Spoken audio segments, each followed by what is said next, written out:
wabarakatuh.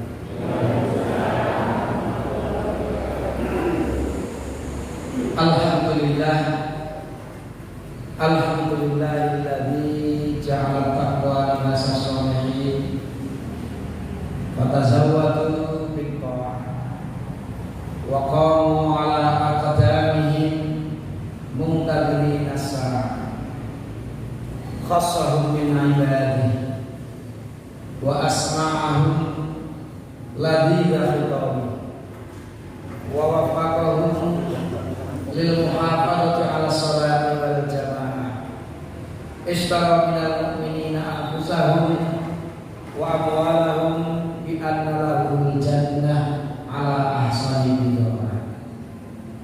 Asyhadu an la ilaha illallah wahdahu la syarika lah wa asyhadu anna Muhammadan abduhu wa rasuluhu la nabiyya ba'dah. Allahumma shalli ala Muhammad wa ala alihi wa sahbihi ajma'in. Bapak-bapak, ibu-ibu, hadirin hadirat sekalian yang semuanya pantas dicintai oleh Allah Subhanahu wa taala. Pertama, mari kita selalu panjatkan puji syukur kehadirat Allah Subhanahu wa taala atas segala nikmat yang telah diberikannya kepada kita semua, khususnya nikmat iman dan Islam. Bapak-bapak, ibu, kita juga wajib bersyukur kepada Allah Subhanahu wa taala meskipun pandemi belum bisa disebut berakhir, tapi alhamdulillah sudah mulai melandai. Kita pun juga bisa melaksanakan kajian-kajian secara luring seperti ini, karena beberapa saat yang lalu semua pengajian-pengajian itu belum bisa luring, masih daring. Ini juga harus kita syukuri.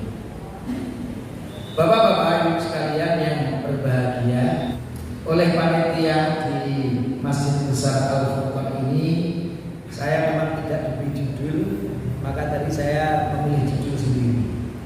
Tapi ini luar biasa, Masjid Besar ini kegiatannya juga banyak sekali. Nama Al-Furqan pun sebenarnya berasal dari Al-Quran. Masjid kita ini Masjid Al-Furqan. Allah berfirman di dalam surah Al-Furqan ayat yang pertama, A'udzubillahi minasyaitonir rajim. Tabarakalladzi nazzalal Furqan. Maha suci Allah yang telah menurunkan Al-Furqan, yang menjadi nama dari masjid kita ini. Al-Furqan, kalau para mufassir menyebutkan itu salah satu nama dari Al-Quran. Jadi kitab Al-Quran salah satu namanya adalah Al-Furqan. Mengapa disebut Al-Furqan? Karena kitab Al-Quran ini membedakan antara yang benar dan yang salah. Maka disebut kitab Al-Furqan, pembeda, akan menjelaskan ini loh yang benar, ini yang salah, ini yang hak, ini yang batil. Maka itulah salah satu nama yang luar biasa dari kitab suci Al-Quran. Ini adalah Al-Furqan. Bapak-bapak sekalian yang berbahagia, tema yang saya ambil pada pagi hari ini adalah bekal untuk menghadapi berbagai macam cuaca dalam kehidupan. Jadi kalau kita kiaskan atau kita gambarkan, musim kita itu ada musim penghujan, ada musim kemarau. Kalau di Eropa sana bahkan lebih banyak lagi musimnya. Ada musim panas, musim dingin, musim semi, musim gugur, berbagai macam musim cuaca. Tapi kalau dalam kehidupan tentunya lebih bermacam-macam lagi. Tapi prinsipnya mungkin bisa ada dua. Suasana menyenangkan atau suasana yang kurang menyenangkan. Berbagai macam cuaca ketika kita menghadapi kehidupan ini tentunya dibutuhkan bekal. Yang dengan bekal itu tentunya apapun cuaca yang kita hadapi, apapun keadaan yang kita hadapi, permasalahan yang kita hadapi, tapi kita tetap dalam keadaan yang luar biasa. Kita tetap dalam keadaan selalu mengikuti aturan Allah Subhanahu wa taala. Bapak-bapak, ibu-ibu sekalian yang berbahagia, sebagai muqaddimah di dalam surah Al-Baqarah, nanti panjenengan bisa langsung membaca. Allah berfirman, A'udzubillahi minasyaitonirrajim, fa idza qadaitum manasikakum.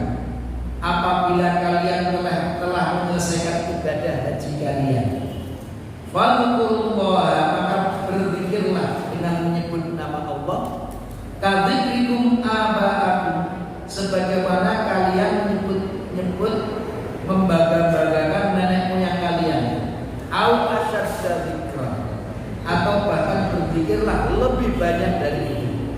Dan ini yang akan kita jadikan apa itu istidlal yang saya kasih dari contoh ini. Fa minan nasi man yaqulu rabbana atina fid dunya.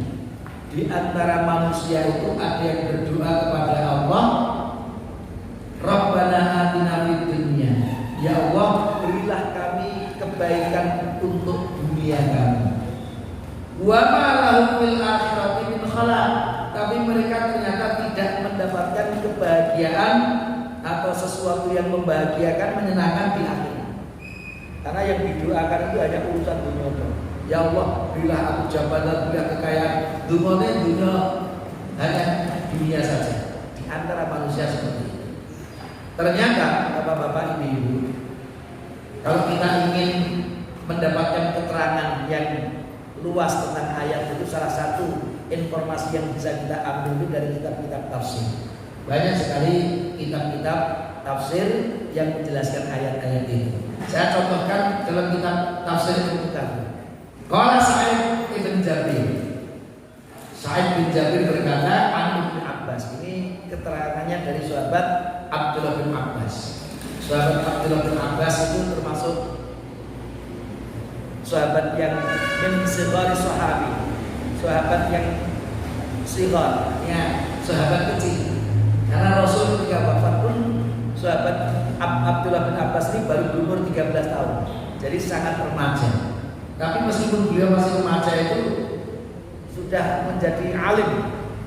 Kalau bahasa apa itu jamaknya itu ulama. Kalau kita kan kadang-kadang nyebut satu orang itu seorang ulama, itu sebenarnya kalau dalam bahasa Arab enggak linear. Ulama itu jamak. Jadi seorang alim itu nanti jamaknya ulama, banyak orang alim. Tapi kalau kita sudah terbiasa itu ulama seorang ulama. Jadi kalau seorang alim. Tapi kalau banyak para ulama, seorang alim. Apa itu Abdullah bin Abbas? Karena kaumun minal a'rabi, dulu orang-orang Arab itu yang jauh dari kota Madinah. Yajimuna ilal mauqif, mereka mendatangi ke tempat wukuf. Kalau orang beribadah haji itu wukuf di Arafah, dan di Arafah itu termasuk tempat yang mustajab. Fayaquluna, dan mereka berdoa. Orang-orang Arab dulu kalau berhaji wukuf di Arafah berdoa, Allahumma ij'alhu 'aam ghaizin wa 'aam khasbin wa 'aam wiladin. Ya Allah, mudah-mudahan tahun ini banyak hujan. Tahun ini tumbuh-tumbuhan pada menghijau. Tahun ini banyak anak. Artinya apa? Ibu-ibu pada subur bisa melahirkan anak-anak. Doanya kalau kita perhatikan baik semuanya. Tapi ternyata itu doa-doa untuk kebaikan dunia. La yanquluna min amril akhirati syai'an. Mereka lupa tidak menyebutkan doa untuk kebaikan akhirat dia. Fa anzalallahu bihim, maka Allah menurunkan ayat kepada mereka. Fa minan nasi, dan di antara manusia itu. Apa itu? Karena mereka banyak berdoa, ternyata fokusnya hanya untuk kehidupan dunia, tidak memperhatikan akhirat. Maka turunlah ayat ini. Ditambah lagi kemudian ayat di Al-Baqarah, surah Al-Baqarah ayat 201. Wa minhum may yaqulu, tapi di antara mereka juga ada yang berdoa. Ini doa yang bapak-bapak, ibu-ibu sudah hafal semuanya. Kita insyaallah dengan doa ini berarti sudah benar. Rabbana atina fid dunya hasanah wa fil akhirati hasanah wa qina adzabannar. Ada penutupnya. Jadi di dunia baik, bahagia, baik dapat kebaikan, di akhirat dapat kebaikan, dijauhkan dari api neraka. Ini doa yang lebih tepat. Bukan berarti kita minta dunia itu nggak boleh, tapi jangan melupakan kita harus banyak meminta Allah untuk kebaikan akhirat. Kita bahkan itu lebih utama dari kebaikan untuk dunia.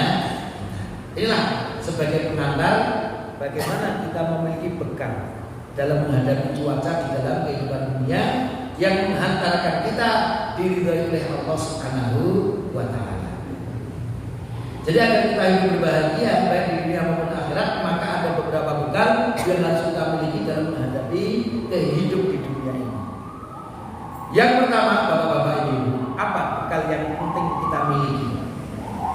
Yaitu al-ikhtiyar. Bekal yang pertama, kita harus memiliki al-ikhtiyar. Al-ikhtiyar itu apa? Ikhtiyar itu ada yang menyebut usaha, ikhtiyar, usaha. Atau ikhtar itu artinya memilih.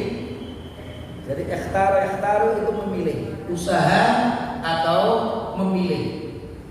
Tapi bapak-bapak, ibu-ibu, ikhtiyar ini sebenarnya hakikatnya kalau kita lihat dari sisi bahasa itu dari kata al-khair. Al-khair itu artinya kebaikan. Jadi sebenarnya ikhtiar yang tepat, istilah ikhtiar yang tepat itu adalah memilih yang terbaik dari yang baik-baik. Itu berarti ikhtiar. Jadi kalau ada beberapa yang baik-baik, kita pilih dari yang menurut kita terbaik dari yang baik-baik, itu kita telah berikhtiar. Umpamanya terkait dengan belajar. Saya ingin melanjutkan kemana ya? Ke UGM, ke UNS, ke UII, kan itu belajar sama-sama baiknya ya. Itu pilihan-pilihan menurut saya yang paling baik. Mana lagi ada ikhtiar. Yang bekerja, saya ingin jadi pedagang, atau saya ingin jadi guru, atau saya ingin menjadi apa itu lain-lain. Itu bagian dari ikhtiar. Tapi kan saya jadi guru juga baik, jadi petani juga baik. Itu kita memilih. Kira-kira saya pasnya di mana? Ini bagian dari ikhtiar juga. Jadi memilih yang terbaik dari yang baik-baik. Karena kalau yang satu salah, yang satu benar, itu bukan pilihan. Saya mau bekerja atau mencuri, itu nggak boleh, Ada pertanyaan itu, harus bekerja. Mencuri hukumnya haram. Kan gitu. Mengambil yang halal atau yang haram itu bukan pilihan. Jadi ikhtiar itu memilih yang baik dari yang terbaik dari yang baik. Karena kalau itu benar salah, itu tidak ada pilihan. Kita wajib mengambil yang benar dan membuang yang salah. Itu bukan sebuah pilihan. Maka kadang-kadang bapak-bapak ibu, ada yang salah memahami ikhtiar. Seorang pencuri ketangkap, ditanyai mengapa mas, mbak, kamu kok mencuri? Jawabannya namanya juga ikhtiar. Namanya juga bahasanya usaha. Ini bukan ikhtiar. Ya, sesuatu yang haram itu bukan bagian dari al-ikhtiyar. Berarti ini belum memahami makna dari al-ikhtiyar itu. Bapak-bapak, ibu-ibu sekalian yang berbahagia, supaya ikhtiyar itu menjadi ibadah penting. Karena tidak semua ikhtiyar itu kemudian menjadi ibadah. Orang bekerja, orang belajar itu belum tentu itu dia beribadah. Supaya ikhtiyar kita itu berubah menjadi satu bentuk ibadah. Karena kita tahu ibadah itu ada dua macam. Ibadah yang murni seperti sholat, puasa, itu ibadah yang murni. Mengapa itu disebut murni? Karena murni vertikal, urusannya Allah. Jadi sholat itu urusannya untuk akhirat, bukan untuk dunia. Jadi tidak ada hubungannya nanti. Nanti kalau sholatnya rajin, nanti jabatannya tidak ada hubungannya. Karena sholat ini khusus untuk akhirat kita. Maka disebut ibadah yang murni vertikal kepada Allah Subhanahu wa Ta'ala. Tujuannya memang hanya untuk mencari ridha Allah, mendapatkan surga Allah. Tapi kalau itu ibadah yang boleh mahdoh, sebagian menyebutnya muamalah, urusan dunia. Tapi saya lebih suka menyebut dengan istilah ibadah yang tidak murni. Karena supaya apa? Meskipun itu urusan muamalah, tapi bagian dari ibadah kita. Ibadah yang tidak murni. Mengapa disebut ibadah yang tidak murni? Karena tetap tujuannya adalah apa itu vertikal kepada Allah, tapi ternyata punya dimensi horizontal.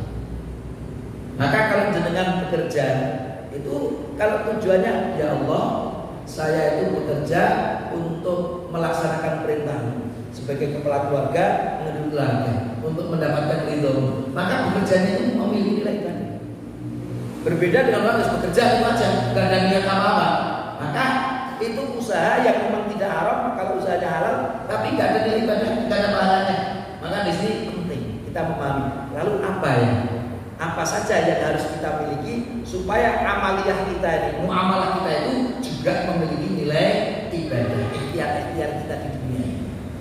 Syaratnya, nah, Bapak-bapak, sekarang kita menyebutkan. Yang pertama, ini kita sebelum syaratnya, apa yang disebut dengan ibadah? Bapak-bapak Ibu, mungkin kita sering mendengarkan kata istilah ibadah. Tapi janjinya ibadah itu artinya apa? Ternyata memang Rasul tidak pernah mendefinisikan apa itu ibadah. Tapi para ulama kita memberikan definisi dalam rangka untuk memudahkan umat untuk memahami apa yang dimaksud dengan ibadah.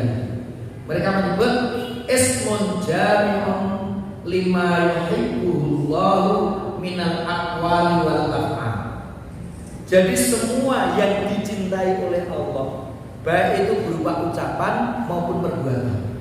Jadi bapak-bapak, ibu-ibu, kalau kita mengucapkan sesuatu, ucapan kita itu diridhai oleh Allah, disukai oleh Allah, itu berarti bagian dari ibadah. Kalau kita melakukan aktivitas, kita berbuat, kita beramal, dan amal kita, perbuatan kita ini, perbuatan yang diridhai, disukai oleh Allah, maka perbuatan kita itu bagian dari ibadah. Kat-du'ai was-sholati waz-zakati wa-dzikri, disebutkan seperti kita berdoa, kita sholat, kita menyembelih kurban dan seterusnya. Itu bagian dari kita beribadah, karena kalau kita melakukannya, kita dicintai Allah, kita diridhai oleh Allah Subhanahu wa taala. Itulah al-ibadah. Dan supaya ikhtiar kita menjadi ibadah ini diridhai oleh Allah, yang pertama harus dimiliki adalah al-iman. Iman. Alhamdulillah, kita semua sudah termasuk di dalamnya. Dan ini syarat agar apa itu ikhtiar kita itu menjadi ibadah. Tanpa iman, maka ikhtiar kita nggak ada nilai ibadah. Kita bisa melihat banyak orang-orang yang untuk urusan dunia ikhtiarnya bermanfaat sekali, tapi tidak punya nilai ibadah. Apalagi kalau kita melihat terkait dengan apa ini kemanfaatannya. Contoh yang menemukan listrik, menemukan pesawat terbang, itu kan bermanfaat sekali ternyata.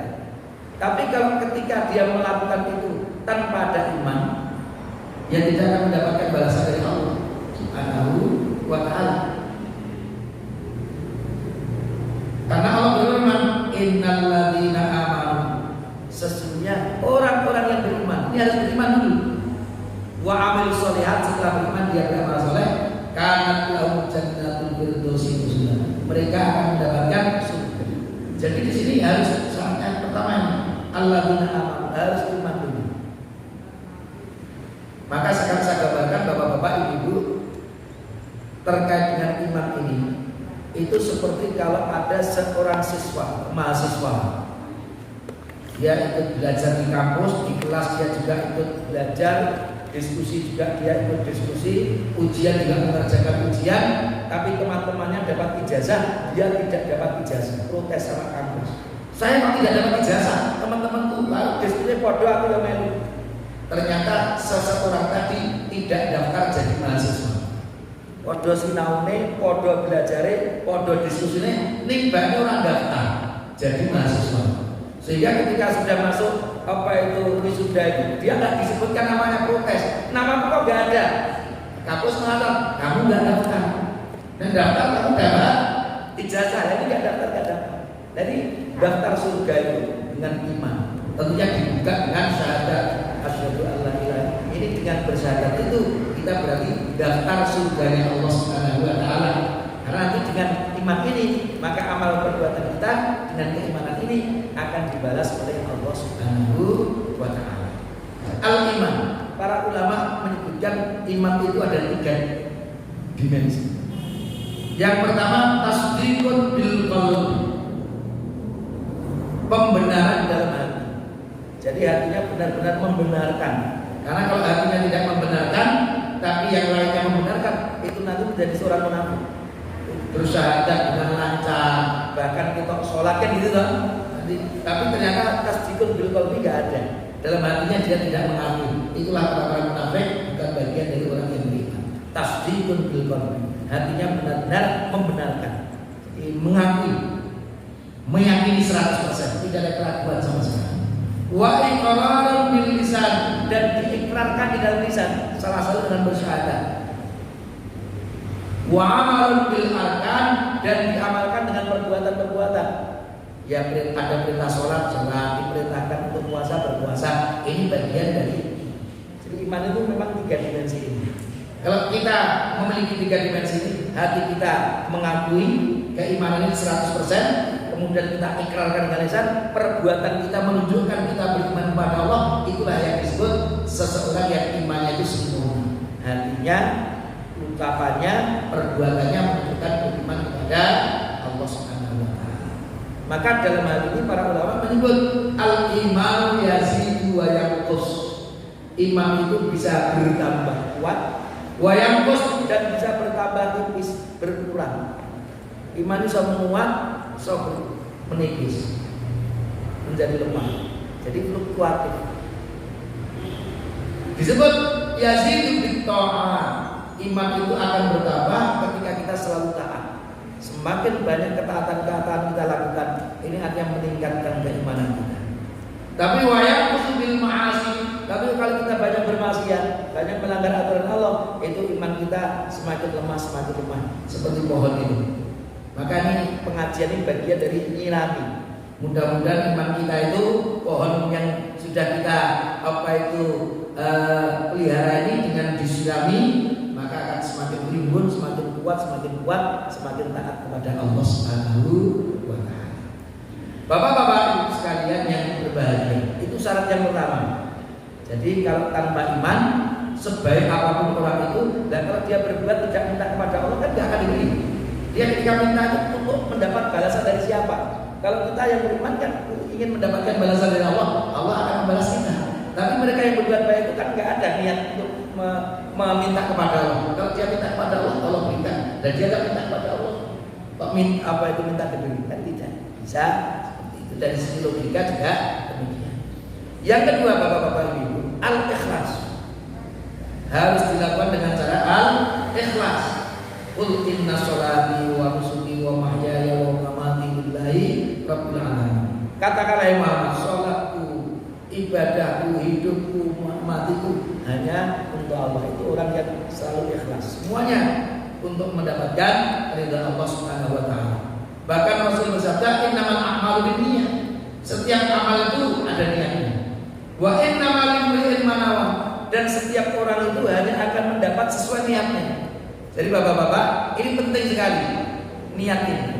Jadi semua orang yang berbuat pasti punya niat, dan setiap mereka hanya mendapatkan sesuai dengan yang diniatkan.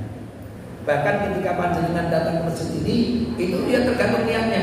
Saat niatnya itu untuk mencari ilmu Allah, mudah-mudahan dengan tahu ilmu Allah saya bisa semakin taat kepada Allah Subhanahu wa taala. Niatnya sudah benar, insya Allah akan dapat pahala dari Allah. Tapi lagi aku jalan nang masjid besar muteri gergen kudu kanca-kanca. Ora marah aku ketemu.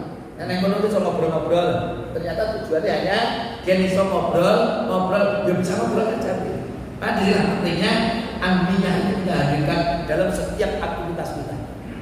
Bahkan kita makan minum pun, kalau cuma gelegek-gelegek, ya selesai kita makan minum. Saya makan gelegek-gelegek.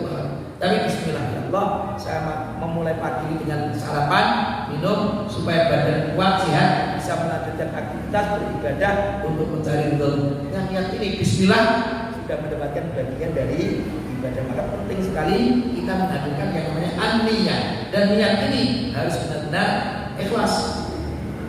Apa itu yang disebut al-ikhlas? Penting juga. Tadi kita tahu al-ibadah, sekarang al-ikhlas. Bagaimana para ulama mendefinisikan? Rasul sendiri memang tidak pernah, sekali lagi, ikhlas itu maksudnya secara detail tidak. Tapi para ulama berdasarkan dalil-dalil yang ada, pemahaman kita, memudahkan kita untuk memahaminya, membuatkan kita definisi. Sidqul abdi fi tawajjuhi ilallah, i'tiqadan wa amalan. Benarnya seseorang ketika menghadapkan dirinya kepada Allah baik secara keyakinan maupun secara perbuatan. Itu disebut dengan al-ikhlas. Ada seorang alim dari Baghdad, namanya Syekh Junaid al-Baghdadi. Kalau kita menggali ilmu akhlak, itu salah satu tokoh dalam ilmu akhlak dia, Syekh Junaid al-Baghdadi, seorang alim dari Baghdad. Saya pernah sampai ke depan kuburan beliau untuk mendoakan beliau. Karena saya belajar di Baghdad itu sekitar 9 tahun. Sejak tahun 93 sampai 2002. S1 di Jami'atul Sultan dan Ulumul Islamiyah. S2-nya di Jami'atul Baghdad, Universitas Baghdad, Kuliatul Ulumul Islamiyah, mengambil Fakultas Agama Islam, Qismus Syariah, saya mengambil jurusan Syariah. Dari 93 sampai 2002 itu enggak pernah pulang. 9 tahun di Baghdad. Teman-teman pada pulang liburan, saya nggak berani pulang karena takut nanti nggak bisa kembali lagi dulu. Pas-pasan. Ya, timbangnya 7 juta itu lumayan ya. Pulang itu pasti itu paling tidak itu. Sementara mikir-mikir ya nanti kasarnya orang tua ya sudah. Mereka pulang, saya malah datang ke Basra, datang ke kota-kota Irak yang luar biasa itu. Mereka pulang saya malah tamasya saja ke apa itu berbagai bagian dari negara Irak yang 19 provinsi. Bapak-bapak, ini Syekh Junaid al-Baghdadi ini satu komplek perguruan dengan Abu Nuwas. Kalau kita punya Abu Nawas, satu komplek perguruan di Baghdad. Ini seorang alim, dan saya juga bukan untuk minta-minta itu haram hukumnya. Datang ke sana untuk mendoakan beliau karena beliau termasuk alim yang yang dekat kepada Allah Subhanahu wa taala. Beliau menyebut al-ikhlasu sirrun bainallahi wa bainal 'abdi. Ikhlas itu rahasia antara Allah dan hamba. Jadi ikhlas itu antara kita dengan Allah. La ya'lamu malakun fayaqutu. Malaikat enggak tahu, maka mencatat. Jadi kalau jenengan pengajian itu dicatat oleh malaikat, oh Pak ini Bu ini datang ke pengajian. Wa syaitanun wala syaitanun fayusidu. Setan juga tidak tahu, maka tetap goda. Terus tanggal ini berubah sojo ngomoke, semua wae. Meskipun jadi niatnya awal ya orang untuk pengajian ngobrol-ngobrol kayak apa, tapi setan nggak tahu, jadi tergoda dia karena nggak tahu ini urusan kita dengan Allah. Wala hawa fayumilu, bahkan hawa kita, nafsu kita fayumilu, maka mengajak tadi ngantuk wae kan. Itu artinya apa? Benar-benar rahasia antara kita dengan Allah. Ikhlas. Yang lain nggak tahu. Jadi perbuatan kita itu ikhlas atau tidak, itu orang lain tidak bisa menilai. Yang bisa menilai kita dengan Allah, kita sendiri. Karena itu yang tahu kita. Saya gambarkan contoh seorang suami ditinggal mati istrinya. Saya catat supaya nggak lupa. Seorang suami ditinggal mati istrinya. Kemudian istrinya berpesan, Bapak, saya nanti ridho dengan nikah lagi, tapi setelah kuburan wis rumputnya wis tubuh. Kira-kira gitu. Itu nggak diceritakan. Itu konklusinya itu. Nah, orang kan tidak tahu. Seorang laki-laki tadi begitu ditinggal mati istrinya, itu setiap hari datang ke kuburannya, nyirami kuburannya. Itu seorang suami kok luar biasa. Beliau teko nyirami kuburannya. Ternyata gen dan tubuh, nek wis tubuh, gen dan iso rabu. Itu jangan terus apa. Orang-orang melihat gue doakan setiap hari, janjana saya kira bukan itu. Dia dan apa itu gen subur, gen dan tubuh, gen dan iso nikah. Nah, dan orang nggak tahu. Itu yang tahu hanya dia dengan Allah Subhanahu wa taala. Orang melihat gue kalau banget mbak ini dalam hatinya berbeda dengan yang disangka oleh orang. Itu yang tahu hanya kita dengan Allah Subhanahu wa taala. Maka sekali lagi namanya ikhlas itu kita dengan Allah. Maka mari kita jujur kepada Allah karena kita tidak bisa menipu Allah.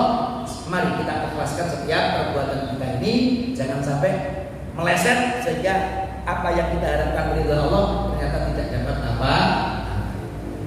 Bapak-bapak sekalian yang berbahagia.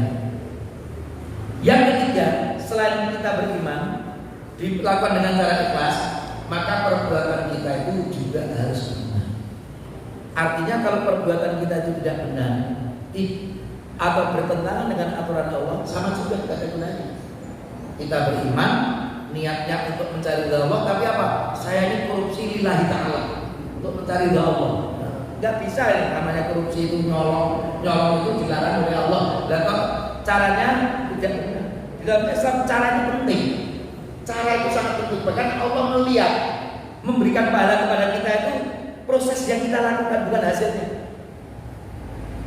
Tidak seperti matematika itu nanti. Nek hasil 10 itu lebih besar daripada hasilnya 5. Tapi tidak. Atau dalam ilmu matematika 10 kali 1 dengan 1 kali 10 itu nilainya sama 10. Tapi dalam beraktivitas kita bermuamalah itu 1 kali 10 itu lebih besar dari 10 kali 1.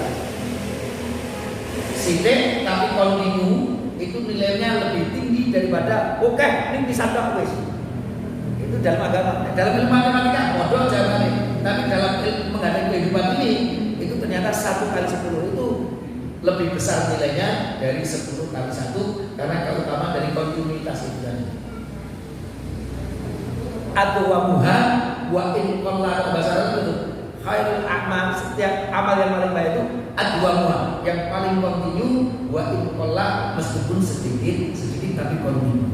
Ini apa itu seperti ini? Bapak-bapak ibu sekalian yang berbahagia. Bahkan Rasul bersabda, man amila amalan, siapa yang melakukan suatu amal laisa alaihi amruna, yang tidak ada perintahnya dari kami, fahuwa raddun, maka kami tolak. Enggak ada pahalanya dari Allah Subhanahu wa taala. Perbuatan kita apa? Tapi tidak diperintahkan Rasul, tidak diperintahkan Allah, tidak diridhai oleh Allah, tidak diridhai oleh Allah dan Rasulnya. Maka itu bagian dari yang maka harus benar-benar itu benar. Nah, urusan ibadah itu prinsipnya nggak boleh kecuali kalau ada contohnya dari Rasul.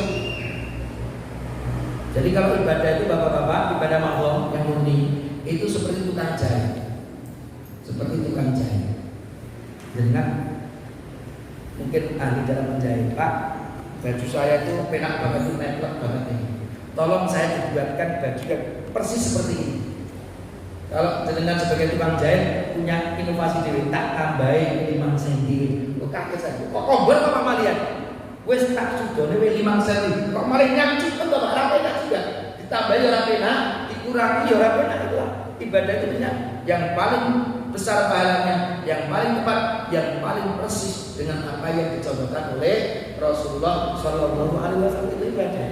Jadi jangan lupa tapi yang mana yang paling sesuai dengan aturan. Mentang-mentang semalam tadi ada kabar gembira champion jagoannya menang, wes aku soal itu petang kota. Oh malah gak ada pahalanya, rupanya tambahin lokasi mah double pahalanya tidak. Justru dengan menambah-nambah tadi hilang pahalanya karena kita melaksanakan ibadah tidak sesuai dengan yang dicontohkan oleh Allah dan Rasul. Bapak-bapak ibu sekalian yang berbahagia, maka harus benar. Iman ada, melakukannya dengan ikhlas, dan yang kita lakukan memang sesuatu yang benar, tidak bertentangan dengan prinsip-prinsip aturan Allah Subhanahu wa taala. Bapak-bapak ibu sekalian yang berbahagia, dan ikhtiar itu memang harus mengikuti sunatullah. Yang mana ikhtiar itu mengikuti sunatullah. Artinya apa? Kalau seseorang ingin memiliki ilmu yang banyak, yang mendalam, dia hanya harus banyak membaca, banyak belajar. Nah, guru tura dulu, ya Allah mudah-mudahan bisa menjadi profesor doktor ya, guru tura dulu. Paling bisa jadi profesor doktor honoris causa ya, misalnya. Belajar. Jadi kalau ingin banyak ilmu, ya, pada sekarang ini seperti itu. Yang penting gelare. Aku boleh ngejar gelar profesor doktor, ini jadi atau sinau.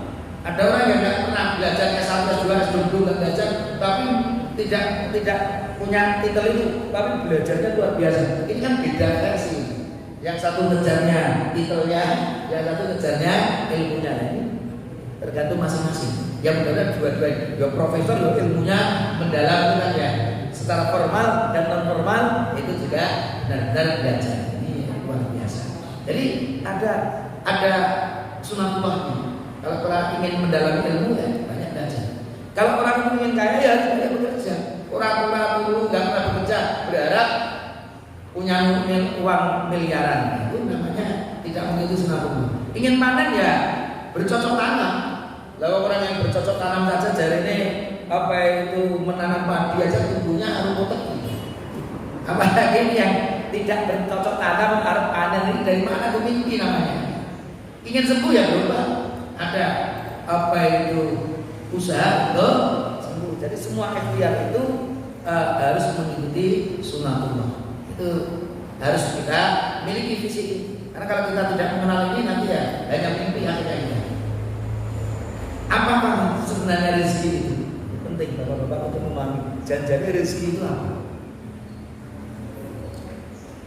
Itu kudu rezeki kita, bukan rezeki kita. Nah, kadang-kadang kan seperti itu. Apa itu yang disebut dengan rezeki? Para ulama memberikan gambaran kepada kita. Yang namanya rezeki itu mayang tafiu bihil basar, yang bermanfaat bagi seseorang. Jadi kalau sesuatu itu bermanfaat untuk jenengan, itu rezeki jenengan. Kalau sesuatu bermanfaat untuk kita, itu berarti rezeki kita. Madiyah wa ma'nawiyah, baik secara lahir maupun batin, zahir maupun batin. Zahir sebenarnya tadi jadi lahir. Orang Arab, orang Jawa itu kan apa itu lidahnya begitu. Kalau dhah itu jadi dhah itu jadi lam. Salat zuhur jadi salat luhur kan gitu. Zahir jadi lahir, lahir batin jadi zahir dan batin. Jadi lahir dan batin. Jadi banyak bahasa Arab yang masuk ke dalam bahasa Indonesia. Maka kalau kita ingin menghilangkan Arab itu jangan-jangan bahasa Indonesia entek nanti.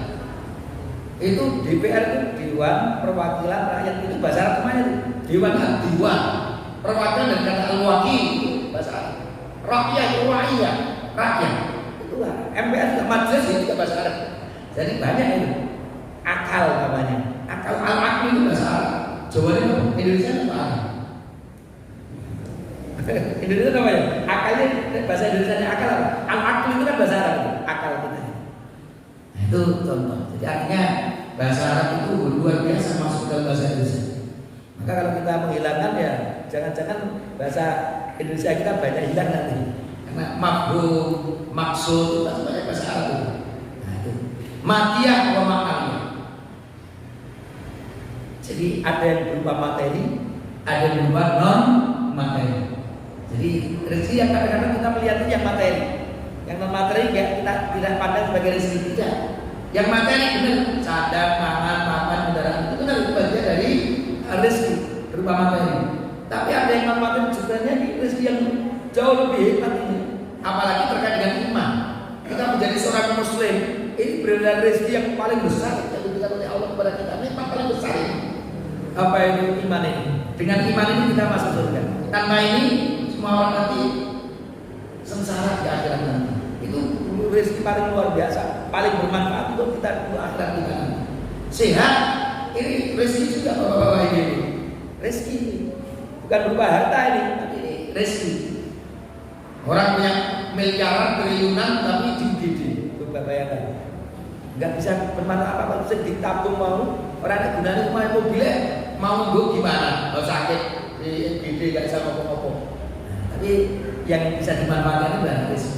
Ilmu ketenangan hati itu juga bagian dari rezeki. Kita keluarga pas-pasan. Nek wong nonton itu jenenge penghasilannya serah karuan guys, sok-sok enak sok-sok ora. Tapi ternyata bisa berbahagia. Ada yang hartanya triliunan, berupa gue, baik belum suami istri, kan bisa saja. Karena apa? Ternyata meskipun kaya, dia tidak mendapatkan rezeki berupa ketenangan hati. Bahagia itu bagian dari rezeki. Maka mari kita memahami bahwa rezeki itu ada yang materi, ada yang non materi. Bahkan yang non materi ini rezeki-rezeki yang lebih utama dari yang materi, meskipun kita tidak nyepelake sing jenenge rezeki yang berupa materi. Maka mari kita selalu minta rezeki kepada Allah, baik secara madiyah maupun maknawiyah kita. Dan rezeki dari Allah itu bapak-bapak itu ada 3 macam. Yang pertama, rezeki yang tanpa kita minta Allah berikan. Matahari bersinar itu kan manfaatnya bagi kita itu. Rezeki itu. Coba kalau nggak muncul setahun matahari, lap itu ya, kosong. Tapi dengan adanya matahari ini kan seger juga kan itu. Tumbuh-tumbuhan juga hidup dan lain sebagainya. Ini manfaat. Kita nggak minta ini. Ya Allah ciptakan untuk matahari, tapi Allah sudah ciptakan. angin, air, itu kita nggak minta, itu dari diberikan oleh Allah Subhanahu wa Ta'ala. Maka Allah berfirman, "Wa ma min dabbatin fil ardi illa 'alallahi rizquha." Semuanya diberi rezeki oleh Allah. Semua yang melata, semuanya. Maka bapak-bapak, ibu-ibu, kalau dalam filosofi, para ulama membuat filosofi bahwa makhluk Allah itu tingkatan-tingkatannya ada paling tidak 3. Yang pertama, makhluk Allah yang tidak bernyawa, al-jamadah, matahari, udara, tanah, air, ini makhluk Allah tingkat paling rendah. Dan ini diperuntukkan oleh Allah untuk makhluk Allah yang tingkatnya lebih tinggi. Apa itu? Tumbuh-tumbuhan, butuh tanah, butuh air, butuh sinar, kan gitu. Tapi tumbuh-tumbuhan dan tadi jabatan tadi juga dipersiapkan oleh Allah untuk makhluk Allah yang lebih tinggi. Apa itu? Hewan. Maka hewan makan tumbuh-tumbuhan, minum juga. Karena apa? Memang dipersiapkan. Dan benda-benda mati, air, tanah, tumbuh-tumbuhan, hewan-hewan itu dipersiapkan oleh Allah untuk siapa? Untuk makhluk Allah yang lebih tinggi lagi, yaitu manusia. Orang yang membeli kambing itu membunuh, itu memang dipersiapkan oleh Allah untuk manusia. Coba kita nanti baca surah Al-Baqarah ayat 29. Huwallazi khalaqalakum ma fil ardi jami'an. Allah menciptakan semua yang ada di muka bumi ini untuk kalian. Jadi persiapkan untuk kita manusia. Maka manusia ini makhluk Allah yang paling tinggi derajatnya. Wa laqad karramna bani Adam. Kalau kita beriman kepada Allah, kalau kita durhaka, ya nanti kita bahkan lebih rendah dari hewan itu tidak punya akal. Kita punya akal kok bodoh kalau hewan, maka kita nilainya di bawahnya. Nauzubillahi minzalik. Kecuali kalau yang diharamkan, Allah mengharamkan babi, mengharamkan bangkai, baru itu yang di apa itu. Tapi selain yang diharamkan, itu untuk ujian kita, semuanya sebenarnya diciptakan oleh Allah untuk kita manusia. Yang kedua, rezeki yang diberikan harus dengan usaha. Ini yang kita tadi banyak tadi ikhtiar tadi. Rezeki yang kedua ini yang diberikan dengan usaha. Kalau kita ingin mendapatkan harta yang banyak, jahil lagi, mendapatkan ilmu yang banyak, maka banyak membaca, banyak belajar, itu dengan usaha. Tanpa usaha rezeki tidak datang. Jadi harus kita jemput, jangan menunggu. Kita jemput rezeki itu. Ada yang seperti itu. Kalau yang pertama tadi kan nggak perlu kita jemput dan diberi oleh Allah. Ini kita pakai dalil yang kedua. Innallaha la yughayyiru ma biqaumin. Allah tidak mengubah suatu kaum hatta yughayyiru ma bi anfusihim. Sampai kita merubah kita sendiri. Kalau kita nggak merubah diri kita, Allah nggak akan merubah. Harus ada usaha dari kita untuk berubah menjadi yang lebih baik, maka kita akan bisa menjadi lebih baik. Bahkan ada satu saat diskusi perdebatan antara guru dan murid. Guru ini Imam Malik, Imam dari Hijrah. Disebut Imam dari Hijrah karena beliau tidak pernah keluar dari Madinah juga, dan beliau menjadi alim yang sangat terkenal di Madinah. Muridnya namanya Asy-Syafi'i, jadi menjadi Imam Malik. Itu masih remaja, lahirnya dari Gaza di Palestina, pindah ke Mekah bersama ibunya karena sudah yatim, bapaknya meninggal. Kemudian menjadi alim, sejak muda sudah menjadi alim. Mendengar di Madinah ada seorang alim besar, ingin belajar. Imam Syafi'i belajar kepada Imam Malik. Tapi yang menarik Imam Syafi'i itu ketika mau belajar kepada Imam Malik yang mengajarkan kitab Muwatta. Bahkan Imam Syafi'i mengatakan waktu itu tidak ada kitab yang lebih hebat dari setelah Al-Quran kecuali Muwatta. Bukhari Muslim belum ada, kitab itu belum ada. Dan itu Imam Malik sudah punya kitab Al-Muwatta. Jadi kan kalau sekarang membaca kitab Muwatta itu ada, masih ada sampai sekarang. Itu sebelum Bukhari Muslim muncul ya, dia jauh sebelumnya. Maka Imam Syafi'i belajar ke Madinah, tapi wesnya palsu di kota Mekah. Dia mencari kitab Muwatta ini. Yang punya hanya Gubernur Mekah. Tapi karena Syafi'i muda ini seorang alim, dikenal remaja yang alim, maka diizinkan, dihafal baru ke Madinah. Wes hafal sih. Sampai Madinah, Imam Malik mengajarkan kepada murid-muridnya. Imam Syafi'i yang masih kecil itu kira-kira ya SD atau SMP itu mau ikut sinau kalau senior, kamu masih kecil, kamu TPAC aja, kira-kira begitu. Ini yang sudah dewasa yang sudah senior. Tapi ternyata Syafi'i enggak, apa itu tidak putus asa. di pinggiran itu mendengarkan nek jogo. Ketika Imam Malik suatu saat menanyakan ke murid-muridnya senior, Rana si jawab, Imam Syafi'i malah jawab. Ini Rana si jawab, itu hafal kita melaporkan. Akhirnya dipanggil, oh ini ternyata luar biasa. Dijadikan murid yang terdekat, akhirnya Imam Syafi'i jadi murid yang sangat dekat dengan Imam Malik. Sehingga beliau sendiri mengatakan, saya waktu jadi muridnya Imam Malik itu kalau ada orang bertanya, kok pendapatku berbeda dengan guru? Aku nggak mau berdebat dengan guru. Tapi ketika yang bertanya dan keluar itu Imam Syafi'i kejar. Nanti kalau guruku ngomong ngono, kalau menurut saya begini, tidak boleh bisa berbeda, tapi rapani ngomong di depan gurunya, nggak enak, beda. Itu Imam Syafi'i. Ini adab juga. Tapi kemudian setelah nanti menjadi sama-sama menjadi imam itu ada perbedaan adalah Imam Asy-Syafi'i dengan Imam Malik. Dan suatu saat Imam Syafi'i itu memberanikan diri berdebat dengan Imam Malik. Imam Malik mengatakan yang namanya rezeki itu minallah. Kalau Allah berikan kita dapat. Kalau Allah tidak berikan kita nggak dapat rezeki. Itu Imam Malik. Tapi Imam Syafi'i mengatakan rezeki itu harus dijemput dari yang berbeda tadi. Ya ada yang perdebatan. Rezeki dari Allah. Kalau Allah berikan kita dapat. Allah tidak berikan kita dapat. Tapi Imam Syafi'i harus jemput. Kalau kita nggak mau menjemput rezeki, kita nggak mau usaha, kita nggak dapat rezeki. Akhirnya beliau melakukan perbuatan kerja, dapat dinar, beli kurmanya dibawa, berikan ke saya. Baik, Imam Malik, ini bukti bahwa yang namanya rezeki itu harus dijemput. Kita harus berusaha. Saya bekerja, dapat dinar, tak pakai kurma. Nah, dengan kurma ini saya bisa memberikan kepada jenengan. Nah, itu kan tanda bahwa rezeki itu harus dijemput. Tapi Imam Malik tertawa saja. Kan saya sudah mengatakan, rezeki itu dari Allah. Kalau berikan, kalau Allah enggak ada. Nyatanya duduk-duduk, kamu memberi saya kurma. Itu jadi kurma. Berarti kan rezeki dari Allah ini. Tahu itu kurma. Raisa debatnya kan tarawih ini. Ternyata setelah kita dalami, memang rezeki itu bermacam-macam. Ada rezeki yang tanpa diminta Allah berikan, tapi ada rezeki yang memang kita harus menjemputnya. Bahkan ada rezeki jenis yang ketiga. Rezeki ini khusus diberikan oleh Allah kepada yang benar-benar bertakwa. Itu dari arah yang tidak disangka-sangka. Maka rezeki itu ada dua macam ini. Wa may yattaqillaha yaj'al lahu makhraja. Siapa yang bertakwa kepada Allah, Allah akan memberikan baginya jalan keluar. Selalu ada solusi, ada solusi. Itu apa? Rezeki yang diberikan oleh Allah bagi mereka yang bertakwa, pasti ada solusi. Yang namanya perjuangan itu kan bagian dari ujian. Bahkan kalau berjuang kalah ning dunia, itu kan sing kita kalah di dunia nih, tapi akhiratnya kita menang. Jadi harus kita pahami demikian. Karena kadang-kadang kita melihat, oh itu berjuang kalah mati, rumah sana gagal tidak. Yang dilihat oleh Allah itu bukan berhasil atau tidak, yang dia lakukan itu. Dia melakukan itu lillahi ta'ala atau tidak, itu yang penting. Kalau lillahi ta'ala meskipun ternyata berjuang gagal, itu sudah bagian dari perjuangan. Nah berhasil ya dapat tambahan bonus untuk dunia. Tapi kalau tidak berhasil di dunia, dia tidak dapatkan pahalanya, yaitu nanti di akhirat. Wa yarzuqu min haitsu la yahtasib.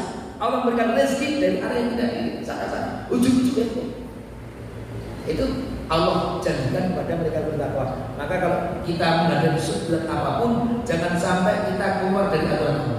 Pasti kalau kita bismillah niat dengan apa itu sungguh-sungguh, apapun ujian yang diberikan Allah, aku tidak akan keluar dari syariat, tidak akan keluar dari aturan Allah, tidak mau mengambil yang haram-haram, insya Allah Allah akan memberikan kita jalan keluar. Meskipun jalan keluar yang terbaik itu kadang-kadang mungkin dengan meninggalnya kita, tapi meninggal dengan husnul khatimah. Itu hati-hati, jangan memaksa. Nek orang sakit kemudian sembuh itu berarti berhasil. Nek mati itu gagal, belum tentu. Dan sembuhnya bami nganggo dukun kan gitu loh. Wah, aku bami nganggo dukun ini, nah, malah jadi musyrik dia. Ya baik berhasil tapi malah menjadi musyrik. Nauzubillah dari. Saya meninggal kita gagal, tapi karena dia ingin apa itu aturan Allah, tidak ingin menjadi seorang musyrik, tapi malah enggak sembuh bisa saja. Maka hati-hati. Kita ukurannya itu kacamatanya dari dunia, tapi kacamatanya Al-Quran As-Sunnah, kacamata Al-Akhirah, insya Allah akan menjadi benar. Maka bapak-bapak ibu, peringkat di dalam menjalani kehidupan dilihat dari ikhtiar itu ada, saya bikinkan 4 tingkatan ini. Ada 4 tingkatan. Tingkatan yang pertama itu ikhtiarnya benar. Ikhtiar kita benar dan berhasil. Itu sangat baik. Bekerja ikhtiar untuk kaya ya, dengan bekerja, berusaha, banting tulang, inovasi dan berhasil, itu sangat baik. Halal. Ikhtiarnya benar, berhasil, sangat baik. Tapi yang kedua itu juga sebenarnya tidak kalah juga. Itu juga baik. Ikhtiarnya benar, tapi gagal.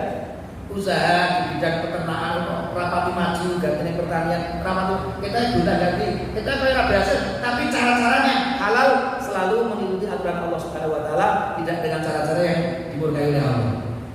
Ingin menjadi DPR Dewan tapi tidak pakai uang, yang itu pakai cara yang halal dan apa itu gagal.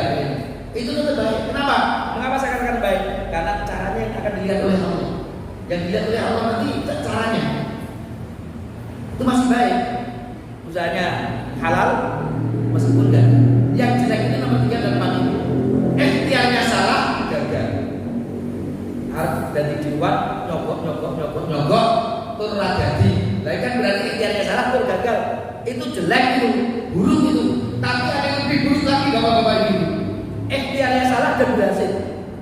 Itu justru yang paling buruk. Cara-cara yang jadi pejabat itu kan nyogok sono nyogok ini pakai cara ini balik itu nyogok sono nyogok sini jadi apa itu dewan karena dengan nyogok tadi itu justru paling buruk. Mengapa saya katakan paling buruk? Karena ingat ya, kita kuncinya ini tadi apa itu bapak-bapak ibu saya garis bawahi tadi, ingat keberhasilan hati itu adalah mendapatkan ridho dari Allah Subhanahu wa Ta'ala, maka berhasil. Kalau nggak dapat ridho itu namanya gagal apapun hasilnya. Hati-hati bapak-bapak ibu dengan namanya istidraj. Pernah dengar yang namanya al-istidraj? Jangan-jangan orang itu yang tadi saya katakan tadi ikhtiarnya salah kok berhasil terus, nyuap-nyuap, nganggur nyolong, nganggur ini pakai itu yang haram-haram itu segala macam cara digunakan, ya menang terus. Nah itu bahaya itu namanya bisa jadi istidraj. Jenengan nanti bapak-bapak ibu monggo dibaca surah Al-An'am ayat 44. Ini bahaya dari istidraj. A'udzubillahi minasyaitonir rajim.